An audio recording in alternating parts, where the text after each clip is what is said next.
bem-vindo ao canal História Prenem. Hoje com resoluções das questões de História do Brasil dos Enems passados. Na última aula resolvemos as questões que abordavam o primeiro reinado e a regência. Na aula de hoje nós resolveremos as questões que abordam sobre as revoltas acontecidas no Brasil. As revoltas do Brasil Império, Brasil Colônia e até Brasil República. Nós vamos ter as revoltas chamadas revoltas nativistas, que eram aquelas que desenrolavam em solo brasileiros e que aconteciam essencialmente para as resoluções políticas, mas não desejavam se emancipar politicamente. Entre as principais revoltas nativistas, nós temos a revolta de Berkman, Guerra dos Emboaba, Guerra dos Mascate, a revolta de Felipe de Santos. Já entre as revoltas separatistas, nós vamos ter a primeira que aconteceu em Minas Gerais, quando uma série de insurgentes na cidade de Vila Rica, no ano de 1789, pretendiam romper com as exigências portuguesas sobre a exploração das atividades mineradoras. Em 1789 também nós vamos ter a Inconfidência Mineira e 9 anos depois, 1798, a Conjuração Baiana. Em 1817 nós vamos ter a Revolução Pernambucana. Agora vamos às questões. No Caderno Amarelo 2017, na questão 65, nós temos um texto de Machado de Assis que traz sobre a Inconfidência Mineira acontecida em 1789. O texto fala o seguinte: o Instituto Popular, de acordo com o exame da razão, fez da figura do Alferes Xavier o principal dos inconfidentes. Colocou os seus parceiros a meia ração e glória. Merecem, é certo, a nossa estima aqueles outros. Eram patriotas. Mas o que se ofereceu a carregar com os pecadores de Israel, que chorou de alegria quando viu comutada a pena de morte dos seus companheiros, pena que só ia ser executada nele, o enforcado, esquartejado, decapitado. Esse tem de receber o prêmio na proporção do martírio, ganhar por todos, visto que pagou todos. O enunciado solicita o seguinte: no processo de transição para a República, a narrativa machadiana sobre a Inconfidência Mineira associa. O que o enunciado solicita é a associação que existe dentro desse texto de Machado de Assis sobre o que aconteceu para os inconfidentes, principalmente para Xavier. Vai comparar Tiradentes a Jesus Cristo. Vai ser o pecador junto com os pecadores de Israel, como Cristo foi. Por isso devemos marcar a letra A, redenção cristã e cultura cívica, que é o que o texto de Machado associa a Inconfidência Mineira ao outro fato histórico. Na questão 17 do Caderno Amarelo 2016, nós temos um texto que faz uma comparação entre as duas revoltas acontecidas no século XVIII. Uma em Minas Gerais, a Inconfidência Mineira, e a outra na Bahia, a Conjuração Baiana. E o texto fala o seguinte: o que ocorreu na Bahia de 1798, ao contrário das outras situações de contestação política na América Portuguesa, é que o projeto que lhe era subjacente não tocou somente na condição ou no instrumento da integração subordinada nas colônias do Império Luso. Esta feita, ao contrário do que se deu na Minas Gerais, 1789, a sedição avançou sobre a sua decorrência. O enunciado fala o seguinte: a diferença entre as sedições abordadas no texto encontrava-se na pretensão de... A dificuldade aí na questão é talvez entender o que significa a palavra sedição. Isso daí nós temos que entender que é a revolta, as revoluções que aconteceu em Minas Gerais, Inconfidência Mineira e a Conjuração Baiana. Qual a diferença? Qual desses 5 pontos? Eliminar a hierarquia militar,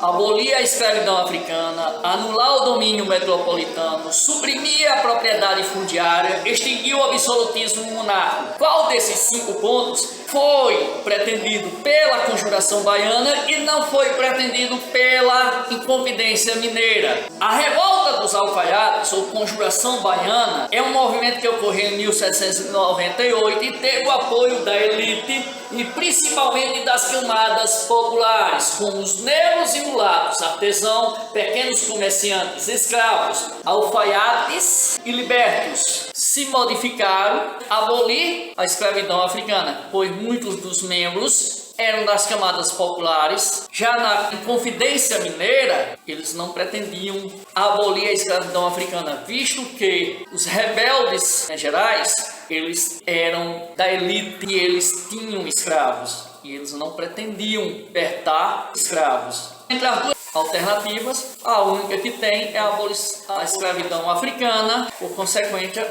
é a resposta que devemos marcar, com única diferença entre as duas sedições ou entre as duas revoluções separatistas acontecidas no século XVIII.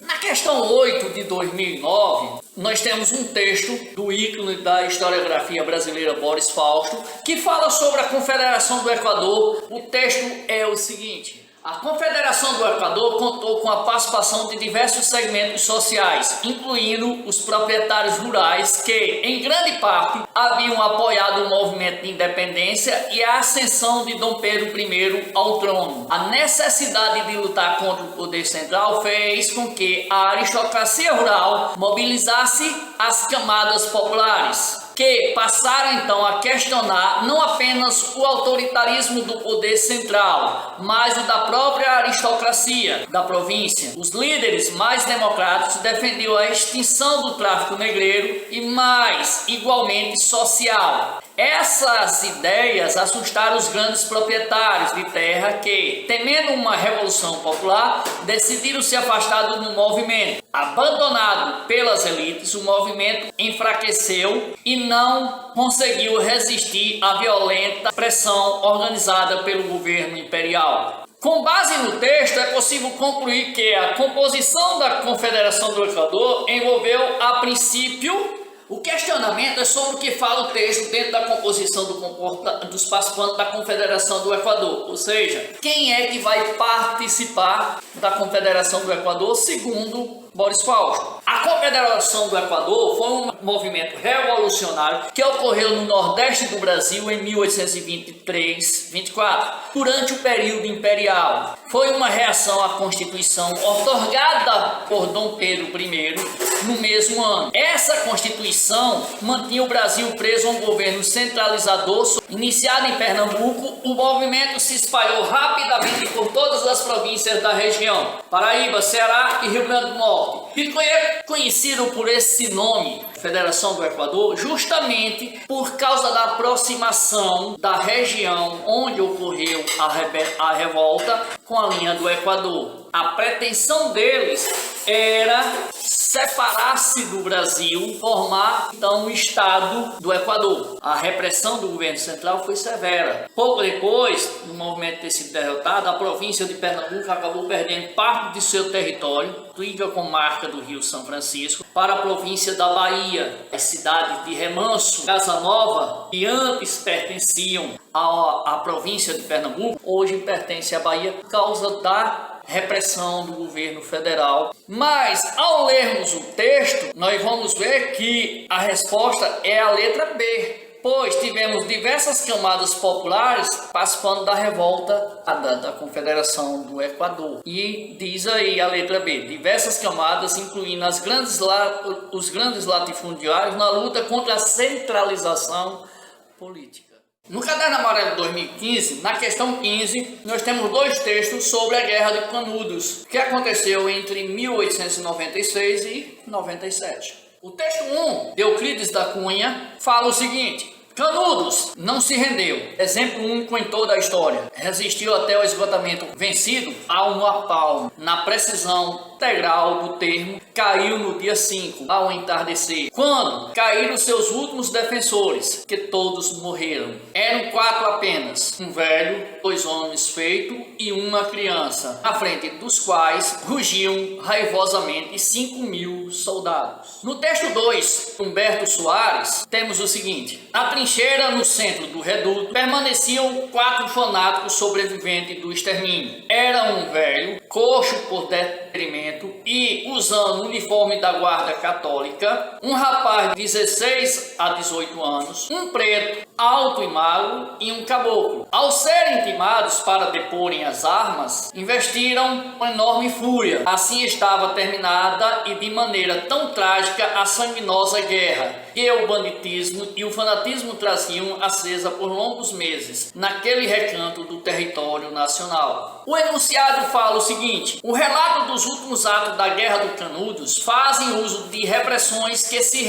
perpetuariam na memória construída sobre o conflito. Nesse sentido, cada autor caracterizou a atitude do sertanejo respectivamente como fruto da... Aqui nós temos dois textos contraditórios sobre o evento histórico, o fim desse evento, muito importante no Brasil, que é a Guerra de Canudos. A Guerra de Canudos foi um conflito no sertão baiano ocorrido entre 1896 e 1897, que terminou com a destruição do povoado de Canudos, daí o nome da guerra. Houve várias batalhas entre as tropas do governo federal e o grupo de sertanejos liderado por um líder religioso chamado Antônio Conselheiro, ou Antônio Vicente Mendes Maciel. No texto 1, Os Sertões, de Euclides da Cunha, fala o seguinte: acerca de como Canudos, de forma alguma, se rendeu, enaltece a luta e mostra que brigaram bravamente até o fim, até o esgotamento de cada um, mesmo que as forças de cada um tivessem se esgotado completamente. Canudos continuou a resistir, mesmo sendo um grupo menor do que as forças armadas. No texto 2, A Guerra de Canudos, Humberto Soares, mostra que existia muita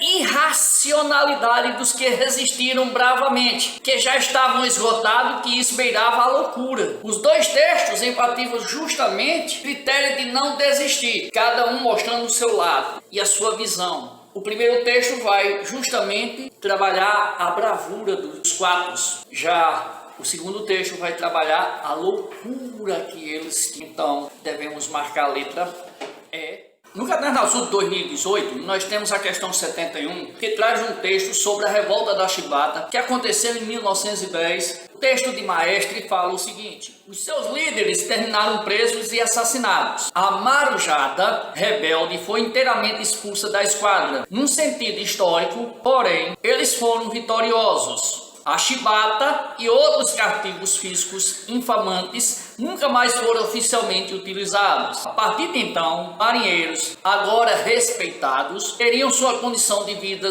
melhorada significativamente. Sem dúvida, fizeram avançar a história. O enunciado diz o seguinte: a eclosão desse conflito foi resultado da tensão acumulada na Marinha do Brasil pela. Quais os motivos que levaram os marinheiros a eclodirem esse conflito? Para responder a isso daí, nós temos que lembrar que em 1910, nós já estamos durante a República Velha, mas nós só estamos há 22 anos pós a promulgação da Lei Áurea, e que a maioria dos marinheiros eram das camadas urbanas mais pobres. Por conseguinte, muitos deles eram descendentes de escravos. E dentro da Marinha brasileira, os maus tratos ainda eram exorbitantes, pois tinham castigos corporais e até alimentos deteriorados que eram entregues aos